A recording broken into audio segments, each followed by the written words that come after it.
కావాలి. ప్రజా సమస్యల పరిష్కారానికి, రైతుల సమస్యల పరిష్కారానికి పోరాటం తప్ప వేరే మార్గం లేదు. ఈ ప్రభుత్వాలు మరి ఎట్లున్నాయంటే దున్నపోతు మీద వాన పడితే కూడా ఎట్లయితే దున్నపోతు కదలదో అట్లనే కేంద్ర రాష్ట్ర ప్రభుత్వాలు ఉన్నాయి. ఇద్దరి వల్ల, ఒకరి వల్ల కాదు, ఇద్దరి వల్ల ఈ సమస్య వచ్చింది. మనకు అటు కేంద్ర ప్రభుత్వం దిగుమతి చేసుకుంటాను చూస్తాను, రాష్ట్ర ప్రభుత్వం ఎలక్షన్లు తప్ప, రాజకీయాలు తప్ప వాళ్ళకి రైతుల గురించి ఫికర్ లేదు. వీళ్ళు అడిగింది లేదు, వాళ్ళు ఇచ్చింది లేదు. యూరియా ఆయన ఇయ్యాలా, ఈయన అడగాలి, ఈయన అడగడు, ఆయన ఇయ్యడు. మరి కొనుడు కూడా ఈయన కొనుగోలు చేసాడికి పంపించాలి, వీళ్ళు అడగారు, ఆయన కొనడు. ధర రాదు. బోనస్ ఇస్తా అన్నాడు ఎలక్షన్లకు ముందు, యాదుకుందా? సోయాకి ఇస్తా అన్నాడు బోనస్, పత్తికి ఇస్తా అన్నాడు బోనస్, వడ్లకి ఇస్తా అన్నాడు బోనస్. వచ్చినాయా మళ్ళీ ఎవరికైనా బోనస్? బోనస్ బోగస్ అయింది. రుణమాఫీ రాదు, రైతు బంధు రాదు, కరెంటు కూడా రాదు. ఆఖరికి కష్టపడి పండిస్తే పంట కొనటోడు కూడా లేడు. అందుకే మీరు ఒక్కటే యాది పెట్టుకొని, కడుపులో రైతు మీద ప్రేమ ఉండి, గుండెల నిండా రైతు అంటే ఒక అభిమానం ఉన్నోడే నాయకుడైతేనే రాష్ట్రం బాగుంటుంది తప్ప ఇసోటోళ్లతో కాదు. కానీ వీళ్ళు మెడలు వంచాలంటే తప్పకుండా మనం కదలాలి. 7 క్వింటాళ్లు అనే తప్పుడు విధానాన్ని మార్చుకొని 13 క్వింటాళ్లు ఖచ్చితంగా కొనుగోలు చేయాలనేది మనందరి డిమాండ్. దాంతో పాటు మన హెడ్ ఆఫ్ దీపక్ ఎవరింట్లోనైతే అట్లాగే కుమ్మరి సురేష్ వీళ్ళిద్దరిది కూడా కొంత పత్తి పాపం ఇంట్లో పెట్టుకుంటే 56 క్వింటాల పత్తి కాలిపోయింది. వాళ్ళకు పార్టీ తరఫున కొంత సాయం తప్పకుండా చేస్తాం.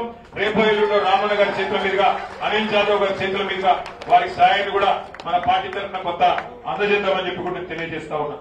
దాంతో పాటు ఇంకొక మాట కూడా, ఈ మాయిశ్చర్ విషయంలో కూడా వెంటనే ప్రభుత్వం సిసిఐ ముఖ్యంగా స్పందించాలి. 20 నుంచి 22% ఉన్న బరాబర్ కొనాలి. గతంలో ఎట్లయితే కేసీఆర్ ప్రభుత్వం ఉన్నప్పుడు కొనిపించినామో అదే పద్ధతిలో కొనాలని చెప్పి కూడా మనం డిమాండ్ చేస్తా ఉన్నాం. దాంతో పాటు ఈ యాప్ ఏదైతే ఉన్నదో కపాస్ కిసాన్ యాప్, దీన్ని వెంటనే రద్దు చేయాలి. రద్దు చేసి ఇదివరకు ఎట్లయితే కొన్నారో పాత పద్ధతిలో అదే పద్ధతిలో కొనాలి.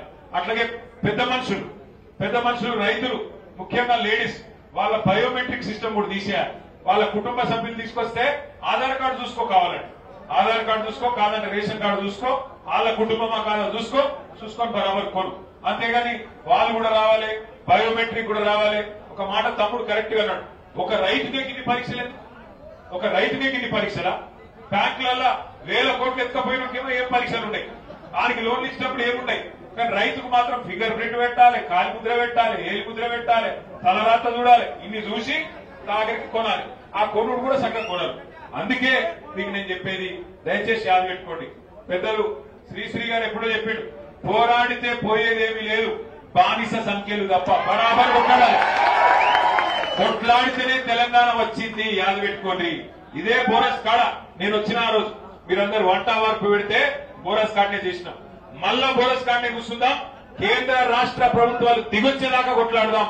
బరాబర్ 21 తారీఖు నాడు జోర్దారుగా రైతులందరూ కదిలి రావాలి. ముసలోళ్లు, పెద్ద మనుషులు, చిన్నోళ్లు, చిన్నపిల్లలు అందరు రావాలి. ఇక్కడ మా మీనాక్షి సర్పంచం ఉన్నది, మా అనిలన్న నాయకత్వంలో ముగ్గురు గ్రామంలో.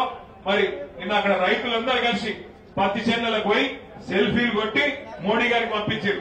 అయ్యా మోడీ గారు, నువ్వు చేయబట్టి ఇక్కడ ఆగమాగం అయిపోయింది, పత్తి రైతు బతుకు, పత్తి రైతు చింతయిండు నీ కేంద్ర ప్రభుత్వం వల్ల, నీ బీజేపీ వల్ల, దయచేసి వెంటనే స్పందించు, లేకపోతే బాగుండదని చెప్పి నేను ముగ్గురు గ్రామంలో పత్తి రైతులందరూ పత్తి చేనులకు పోయి ఆందోళన చేశారు. ఆ స్ఫూర్తి అయ్యాల మొత్తం ఆదిలాబాద్ అంతటికి అంటుకోవాలి, అంతటికి రావాలి. అందుకే మమ్మల్ని కేసీఆర్ గారు మమ్మల్ని అందరినీ పంపించింది. ఎవ్వరు ధైర్యం కోల్పోవద్దు, ఎవ్వరు సావద్దు. అవసరమైతే 2 ప్రభుత్వాలకు సావగొట్టాలి, కానీ మనం సావద్దు. ఎట్టి పరిస్థితుల్లో 2 ప్రభుత్వాలకు మెడలు వంచేదాకా తప్పకుండా కేసీఆర్ గారి నాయకత్వంలో మన పార్టీ మీతో ఉంటది, అండగా ఉంటది, నడుస్తామని చెప్పి మళ్ళొకసారి తెలియజేస్తూ, నష్టపోయిన రైతులకు నేను ఆఖరికి ఒక మాట చెప్తా ఉన్నా.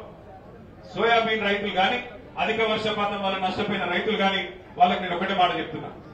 కేంద్ర ప్రభుత్వం గాని, రాష్ట్ర ప్రభుత్వం గాని ఒక మాట చెప్పింది, ఫసల్ బీమా యోజన తెస్తాం, ప్రధానమంత్రి ఫసల్ బీమా యోజన తెస్తామని చెప్పి అడిగింది. మరి ఏమైంది ఫసల్ బీమా యోజన? అందుకే మనం అడుగుతున్నాం, ప్రతి ఎకరానికి నష్టపోయిన పంటకు, అధిక వర్షపాతం వల్ల నష్టపోయిన పంటకు తప్పకుండా మీరు ఎకరానికి 20,000 రూపాయల చొప్పున నష్టపరిహారం ముడియాలని చెప్పి మన పార్టీ తరఫున డిమాండ్ చేస్తున్నాం.